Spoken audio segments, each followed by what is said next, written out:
Very quick, let's move on. How to become an ethical hacker. For anyone interested in pursuing a career in ethical hacking, these are the basic steps, the skills you actually have to have a bit knowledge about it for you to be actually good in what you are going to pursue. One, you need to have a bit knowledge of coding in relevant programming languages. Now, in hacking, the most used programming language we use in hacking is Python. Python, saying because of its script, it helps hackers to penetrate through networks and so on. So, if you want to pursue a hacking career, you have to start learning programming language such as Python. It will help you, and these database languages, MySQL, since you'll be penetrating these databases and a whole lot. You have to have a bit knowledge in programming so that you can go through, because hacking also involves in coding. Coding, you launch an offensive, sometimes it's a script you are injecting. So you have to know this. The next one is understanding of computer networks. As I said, as a hacker, a potential hacker, you need to have knowledge about computer networking, both wired and wireless. You need to have knowledge about computer networking. You need to also have knowledge about hardware, basic hardware. So basically you need to know your computing. You need to know computing. So your how to operate with computers, because you'll be using computers to launch your offensive. You need to have knowledge about computer hardware. Now, one main thing as a hacker need to have, you need to be creative and think very analytically. Hackers don't just launch an attack, no, because they most of the time they don't want to leave traces. But if you leave traces, note that the cybersecurity experts, they also have very broad knowledge to actually trace you. So you need to actually move creatively and think analytically. As a hacker, you don't just need to do anything anyhow. Whatever you are going to do, make sure it's planned and you know what you are going to do. Very creative. Hackers, they are very creative. They think analytically, they have the ability to solve problems, the ability to erase traces. You need to develop some before you venture in hacking. Else, you launch an offensive, you'll be there launching, and the FBI and the cybersecurity guys will come and arrest you. Now, database proficiency. If you want to venture into hacking, you need to have knowledge in database, because we'll be launching these resources you are going to fetch. They are in database. So if you don't have knowledge in database, I don't know how you actually going to find your way around the database when you launch your offensive to a database.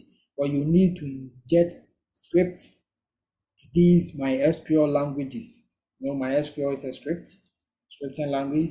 You need to inject to this to enter the database. So as a hacker or as a potential hacker, you need to have bit database knowledge so that it can help you. A solid foundation in information security principles. Now, as a hacker, you see, you should take note. Every network you try to hack, every organization you try to hack, every system you try to hack has thought of security. It's not just there. So don't think like Now, as a beginner, you want to launch an attack, you just launch and you can penetrate. No, they have also implemented securities. So you need to find your way around these securities which have been implemented protecting these networks. Don't assume you can just launch an attack from your room or from your hideout and just get into their resource. No, it takes time. You need to know your basis, your basic information security, such as authentication, these two-FA, the two-way authentication factors, these password systems. You need to know your information security principles. You need to learn about firewalls, how to get into bypass firewalls before you can actually venture into this hacking. Everyone is protecting his or her own resources. No one is going to build a resource and leave it just there for you to come and tap. No, you have to work around it, break through their security systems before you can get a chance to fetch your resources. Please, any question with this?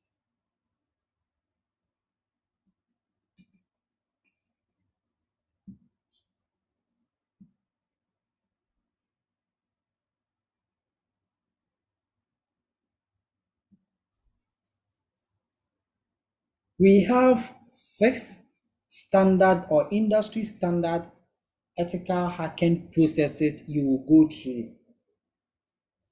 Kindly take note of this. You can jot something down. 6 industry standard ethical hacking processes you will go through. Now, one, reconnaissance. When we talk about this, there's you actually see it's a big word. It's not a big word. All what it means is you collecting your information about your target. That's all what this big word is trying to say. For example, you want to hack a specific, let's say the banks, they've suffered a lot. So let's take another organization. Maybe you want to hack a school. Now, one, you need to do your researches about this school. You can't just start launching offensive. You do your research. If the school has a website, you go know what the school does, the resources the school uses, everything. Read about the school, read about your target, know your target, gather enough information about your target. Internet research, you can search about your target. Okay, so what does they do? Maybe you want to launch an offensive against an organization. Go to the internet, you search about them, what they do, their main objectives, their vision, their mission, their styles, any way around them, because it's very easier to launch an offensive when you have an insider. So, for example, you want to launch an offensive against an organization database. When you do your researches and you are lucky to find, let's say, the details or the login details for one employee, that one you've actually landed yourself in good, so you can launch your offensive. That's why it's recommended to make your research about your target very well and gather enough information about them. You can't just launch an offensive without knowing anything about your target. No, you should know them, know their securities they've put in place, so that when you are launching your offensive, you know, okay, they have this type of firewall. And so when I'm launching this attack, it won't be possible. We have types of attacks. The next time we will get there, we will learn all those types of attack. So you have to know or gather enough information about your target before you launch an offensive. There's any question about this?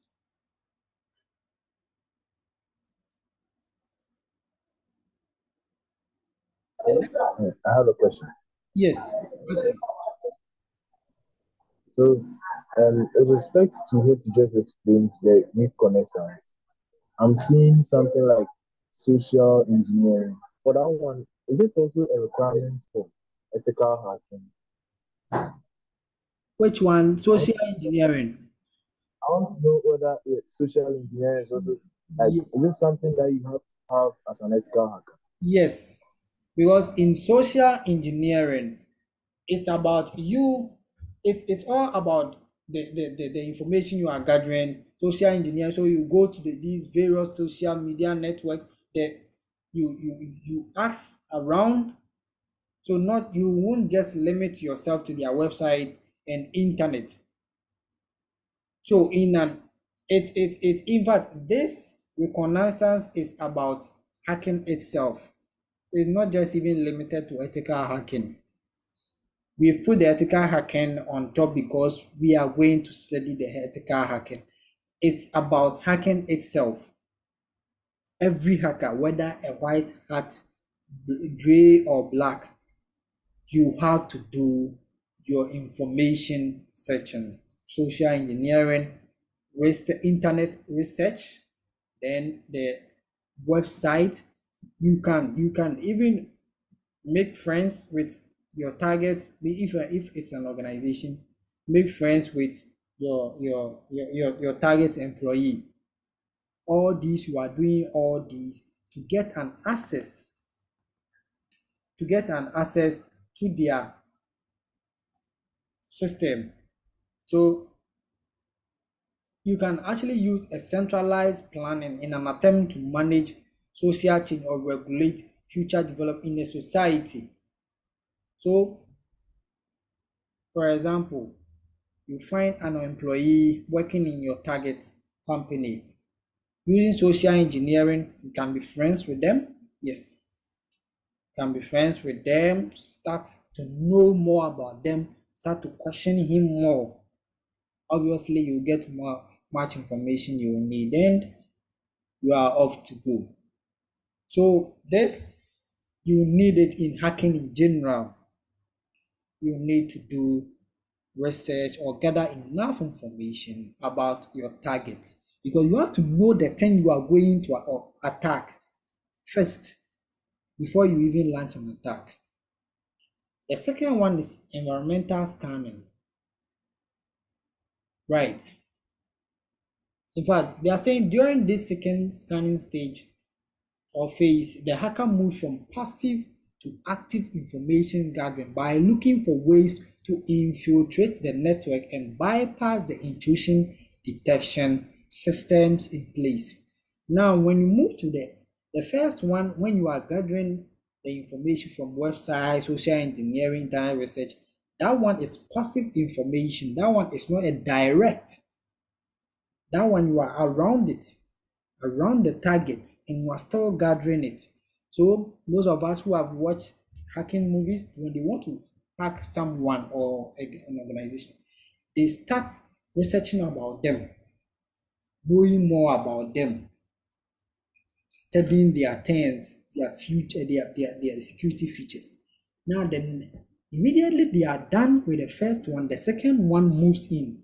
The second one is where we've actually find what they do and everything. Now we are finding ways to enter. There is difference between the first one and the second one. The first one is you gathering enough information and knowing your target. The second one is when you have your information, now you are finding a way to enter them, finding a way to infiltrate their network. Now you have enough information, you are actually finding your way to enter their main system. That's environmental scanning stage. The next one is gaining system access. When the hacker is successful in step 2, they shift to step 3, attacking the network. Now, as a hacker, you've actually gathered enough information about your target.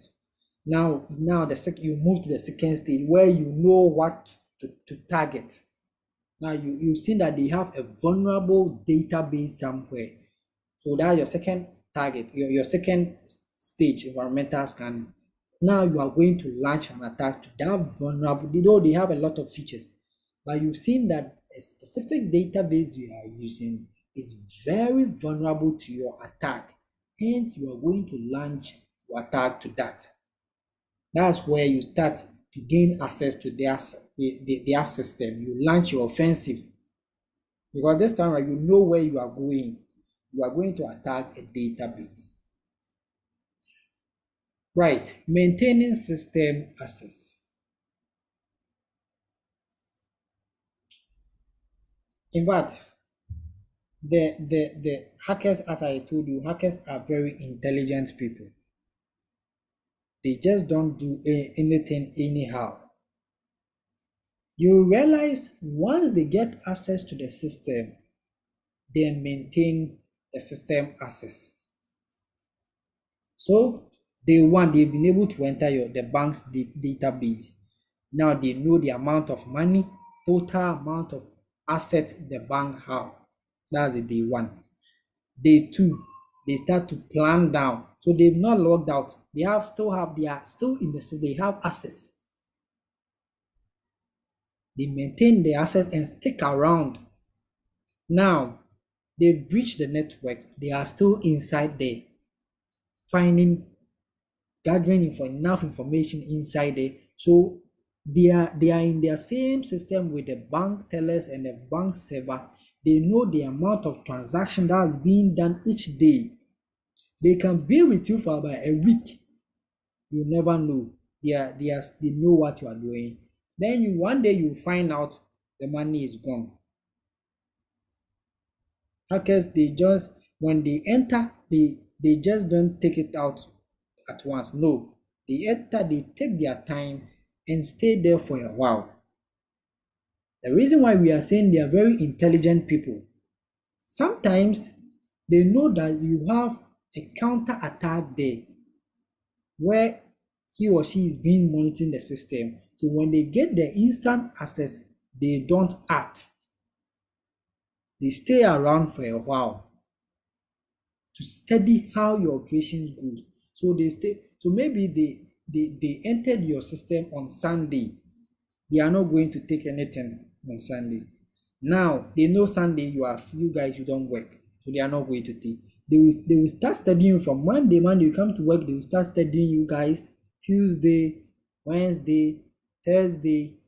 Then you will know that Monday to Thursday nothing has happened. Then Friday everything will be okay. That's when they will take your assets and move away. By the time you realize they are gone. So they are very intelligent people. They think before they act and they plan everything they do. If you want to pursue this aspect of career, you have to think analytically and be creative. Please, any questions so far? So I have a question. I have a question, sir. Yes, but Uh-huh. So, you said that for the reconnaissance, you and the main thing, the idea there is you gathering information. But when you came to the your line is breaking. Can you come again? maintaining system access, is that most of the time the first day is not the day um is it clearer now? Yes, yes, talk. You can talk.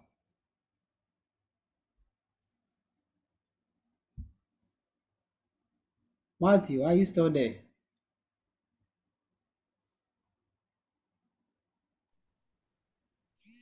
Oh, I think it's network. Yes, Emmanuel, you can speak.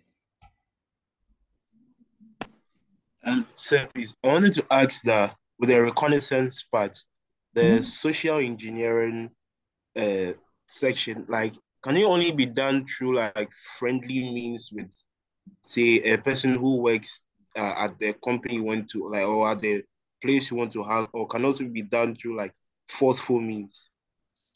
Uh Actually, you actually find have to find your way, or you have to be creative about that. You have to be creative. So someone can decide to engage from insider, to engage with an insider. Yes. And someone also can decide to actually work around it. So in social engineering, it's you try to manipulate someone, or you try to manipulate or deceive someone to gain control of something. So or let me use this word, to influence. So maybe you have an employer there, or staff can influence a person with money or something, or you have let's say a third party organization who actually works with your target. You can also social engineer with that. But so it's about you, how you actually target it. So social engineering is about you influencing, get control of something, or to get access, or to get certain knowledge, or you deceiving someone. Please do get it. So it's all up to you how you go about your ways. You can join Uh, yes, you can join a third party company to do that, or a staff from inside.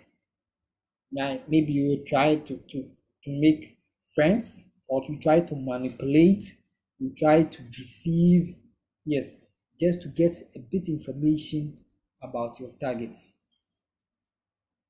okay, so social engineering only deals with like relation with a person. Yes, yes, some sort of, because it's about you deceiving someone to get something. You get it? Yeah. Yes. Hello, sir. I'm back. This is Matthew. Yes, Matthew. Yes. Um, so I was asking that Mm-hmm. for the reconnaissance, you are gathering information. Then for the maintaining access, can you say that after gathering information, you are like it looks like for the maintaining system access, you are still gathering information prior to taking or doing the main thing you came there to do. Am I right? So are you talking about the environmental scanning and the reconnaissance? So I'm saying like, so what is the actual difference between the reconnaissance and the maintaining system access? Like, because you said the maintaining Yes. system Yes. Yes. you Yes. Yes. actually have the access, but you've not yet um performed your main action. You are still gathering information. Okay. So I Now, want to know the difference between the yes, I get your question. Now, with the first one, the reconnaissance, what it does is you are very new. With the is your first stage, and you are very new about your target. So let's say you want to hack an insurance company you've heard of. You don't actually know what exactly they do, their products. You don't actually even know who are their owners, who are their founders. That's the reconnaissance stage. You are now getting to know them. So you start collecting information. You start your social engineering, whereby maybe they are one employee, you be friend with him or her. Start your internet research, or visit their website. That's your first stage. With the maintaining system access, you've actually entered their system. You've actually find a loophole and entered their database. Now, as you've entered it, you are trying to find a way whereby you can actually study how their operation goes in that particular resource you are going to take. You don't just bump inside and take it, because some systems is being monitored 24 hours, 24/7. So the least thing that gets out, they will detect, and maybe you might not be successful, or you might not get all what you wanted. So the maintaining access helps the hacker to stay around for a while in the system, and knows how that particular resource is being monitored. So you know that, oh, this resource on every Wednesday, no one actually checks it.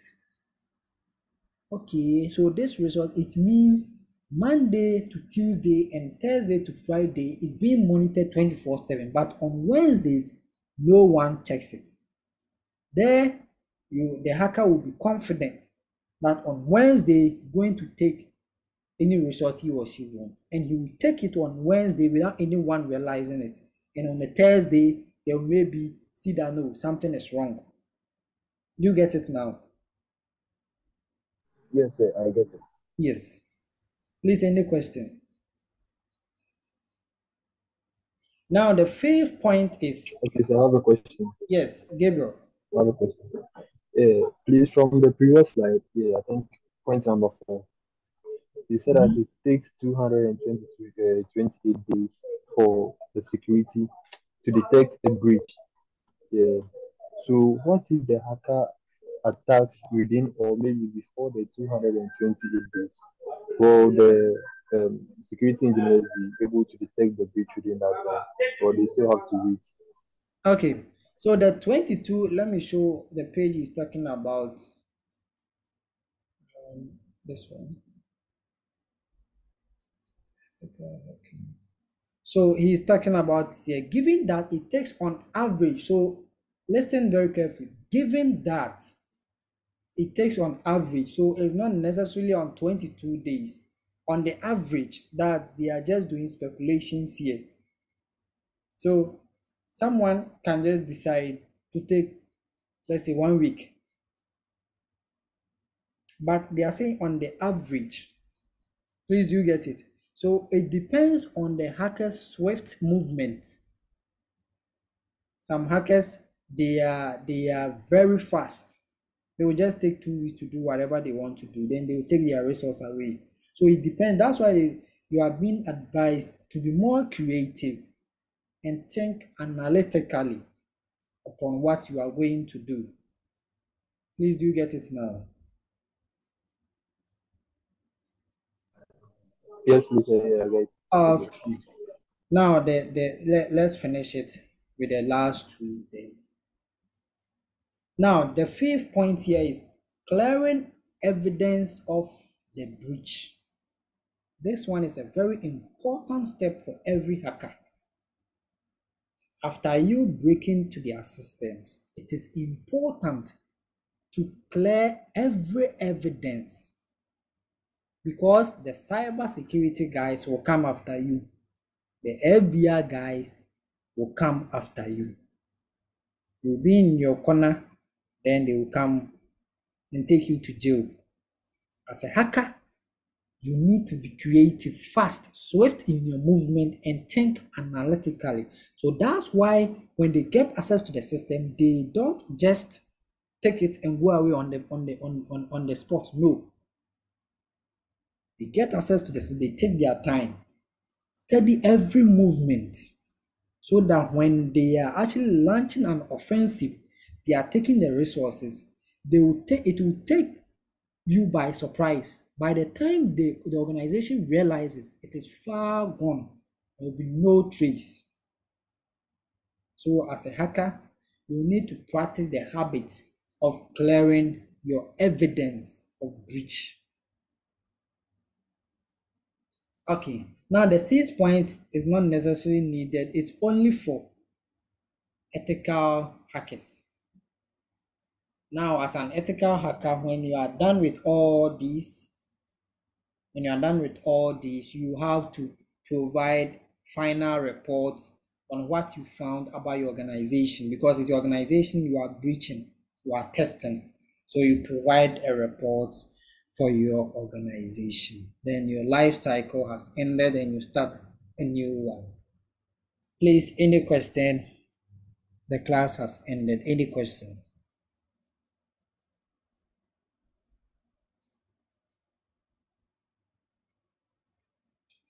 Right. If there are no questions, on our next, I'll send you materials in your Slack channel.